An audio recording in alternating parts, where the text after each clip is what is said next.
Hello there, welcome to my views and news. Three news stories. Ethiopia is using a Kenyan Lamo port officially confirmed. First Ethiopian cargo through Lamo port arrived in Ethiopia yesterday. It's a big development, big regional development. Secondly, yesterday, a drone strike was conducted in North Shore zone of the Amhara region. What was the target? Civilians or Fano fighters? I have received some information from the area which I want to share with you. Thirdly, fighting between Amhara militias and Ethiopian National Defense Force in southern zone, Raya Alamata. What is happening? Amhara militias are accusing Ethiopian National Defense Force of playing them. What happened? And what is now the plan of Amhara militias? Firstly, viewers, PM Abiy last year made it clear that Ethiopia would diversify its use of ports. Ethiopia uh, did not want to remain reliant only on Djibouti's ports. Ethiopia has been using only Djibouti's ports for decades, but recently we saw a change in Ethiopian position. Imam, in a speech, controversial speech last year, tried to prove that Ethiopia had natural rights to gain access to sea. He implied as if Ethiopia wanted to gain access to sea through Eritrea. He said that Ethiopia was offering shares in Ethiopian profitable entities, but Ethiopia could not reach any agreement. Then Ethiopia turned to Somaliland. It signed an MOU to build a naval base in Somaliland and to recognize Somaliland as a country and to use Somaliland's Berbera port. That MOU could not translate into agreement, though I think progress is being made. Ethiopia could start using Berbera port in coming weeks, it seems.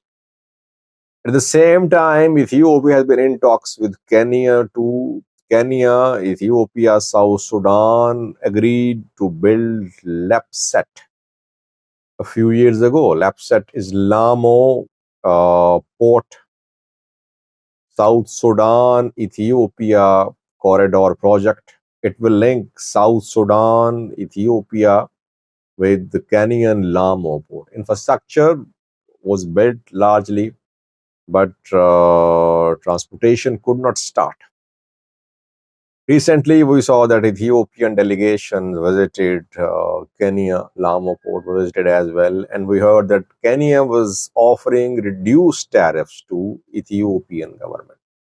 And Ethiopia was planning to import fertilizers through Lamu port. I reported that in some videos too. First Ethiopian cargo fertilizers has arrived in Ethiopia. It was imported through Lamo port. 60,000 metric tons of fertilizer has been imported through Lamo port. An Ethiopian shipping line ship, Abe 2, MV Abe 2, brought this fertilizer shipment, and it was received by Ethiopian delegation. So now we can say Ethiopia is officially using ports in two countries, Djibouti and Kenya. Why did Ethiopia divert its fertilizer imports from Djibouti to Kenya? Is it because of the conflict in the Red Sea, or because Ethiopia wants to diversify its use of ports? It's partly due to the conflict in the Red Sea. And secondly, Ethiopia has decided it wants to use more than one ports, several ports around. Not a good sign for Djibouti's economy. Djibouti has been fully reliant, not fully, heavily reliant on revenue generated from Ethiopian imports and exports. Now, Djibouti's economy will take a serious hit if Ethiopia starts using Berbera port as well. By the way, Kenya is mediating between Ethiopia and Somalia. Djibouti is mediating as well. Basically, Kenya was protecting, it was advancing its own economic interests. So, Kenya seems to be the beneficiary of Ethiopia-Somalia-Ethiopia territory tensions over ports. Kenya is now going to earn money from handling Ethiopian cargo. Secondly, the drone strike was conducted in North Shore zone of the Amhara region yesterday. Two drone strikes were conducted in Kevat, which is a Woreda in North Shore. I got in touch with some people there who are from the area, and what I have learned, I want to share with you. Reportedly, the target of the drone strike was a group of Fano fighters. There were hundreds of Fano fighters there, mostly at a market there. The military had advanced intelligence about the movement of Fano fighters in this area, Yelan Kabul, I think. And the strike was largely precise. Two Fano fighters were killed in this drone strike yesterday.